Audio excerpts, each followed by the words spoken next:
আসসালামু আলাইকুম। আটা দিয়ে গোলগোল্লা পিঠা বানানোর রেসিপি। পুরান ঢাকার একটা ঐতিহ্যবাহী খাবার গোলগোল্লা পিঠা। বিকালের নাস্তায় চায়ের সঙ্গে গোলগোল্লা পিঠার কিন্তু তুলনাই হয় না, এতটাই টেস্টি হয় এই গোলগোল্লা পিঠাগুলো খেতে। রেসিপিটা ভালো লেগে থাকলে প্লিজ একটা লাইক দিয়ে ভিডিওটা কন্টিনিউ করবেন। আমি শুরুতে একটা বল নিয়েছি আর বলে নিচ্ছি হাফ কাপ কুসুম গরম পানি, আর দিচ্ছি এখানে 1 চা চামচ ইস্ট, আর দিচ্ছি 1 টেবিল চামচ গুঁড়ো দুধ। এখানে আমি 1 কাপ ময়দার জন্য দিচ্ছি হাফ কাপ চিনি, আপনারা মিষ্টিটা কম বেশি করতে পারেন। আর দিচ্ছি সামান্য একটু লবণ। এখন উপকরণগুলোকে খুব ভালোভাবে মিশিয়ে নিব। গোলগোলা পিঠা তৈরি করতে অবশ্যই ইস্টের ব্যবহার করতে হবে, তাহলে পিঠাটা পারফেক্ট হবে। মিশানো খুব ভালোভাবে হয়ে গেছে। এখন আমি একটা চালনি নিচ্ছি।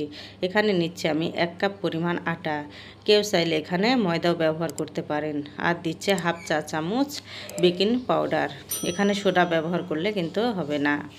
এখন চালনি দিয়ে আমি খুব ভালোভাবে চেলে নিচ্ছি।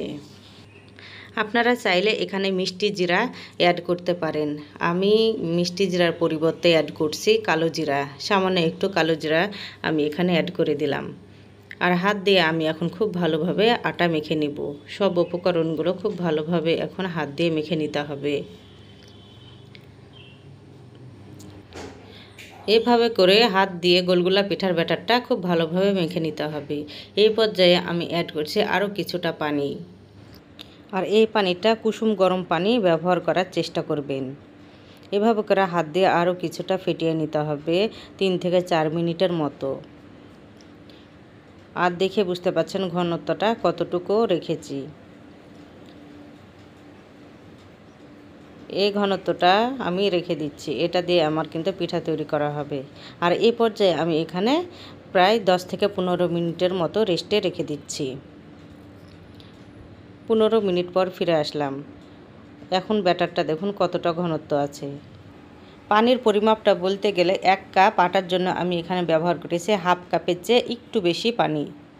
আর এই ব্যাটারটাকে এই অবস্থাতে আমার গোলগোলা পিঠা বানানোর উপযুক্ত হয়েছে। আমি আগে থেকে একটা প্যানে তেল বসিয়ে দিয়েছি। তেলটা যখন হালকা গরম হয়ে আসবে সেই পর্যায়ে আমি পিঠাগুলো দিচ্ছি। খুব গরম তেলে কিন্তু এই পিঠাগুলো দিয়ে ভাজা যাবে না, মিডিয়াম আঁচে রেখে এই পিঠাগুলোকে ভেজে নিতে হবে। সঙ্গে সঙ্গে পিঠাগুলো উল্টানো যাবে না, প্রায় 5 মিনিট পর পিঠাগুলোকে উল্টিয়ে দিতে হবে। এভাবে নেড়েচেড়ে ভেজে নিতে হবে। কিছুক্ষণ পর দেখবেন পিঠাগুলো সোনালি বর্ণ চলে এসেছে। এই পর্যায়ে আমি পিঠাগুলোকে উঠিয়ে নিচ্ছি। গোলগোলা পিঠাগুলোকে আমি এভাবে ভেজে উঠিয়ে নিয়েছি। দেখে বুঝতে পারছেন কতটা লোভনীয় হয়েছে গোলগোলা পিঠা। বিকালে চায়ের আড্ডার সঙ্গে গোলগোলা পিঠার কোনো তুলনাই হয় না, খেতে কিন্তু অসম্ভব মজা হয়। বাচ্চারাও এই গোলগোলা পিঠাগুলো খুবই পছন্দ করে। পিঠাগুলো কতটা নরম হয়েছে দেখেই বুঝতে পারছেন। আমি এখন একটা ভেঙে শেয়ার করছি, দেখুন ভিতরটা কতটা সুন্দর হয়েছে, উপরটা ক্রিস্পি আর ভিতরটা নরম তুলতুলে। খেতে কিন্তু এই পিঠাগুলো আসলে অনেক মজা হয়। এরকম ঝটপট রেসিপি যাদের পছন্দ তারা চাইলে আমার চ্যানেলটাকে সাবস্ক্রাইব করে নিতে পারেন। আশা করছি আজকের রেসিপি আপনাদের কাছে খুব ভালো লাগবে। আল্লাহ হাফেজ।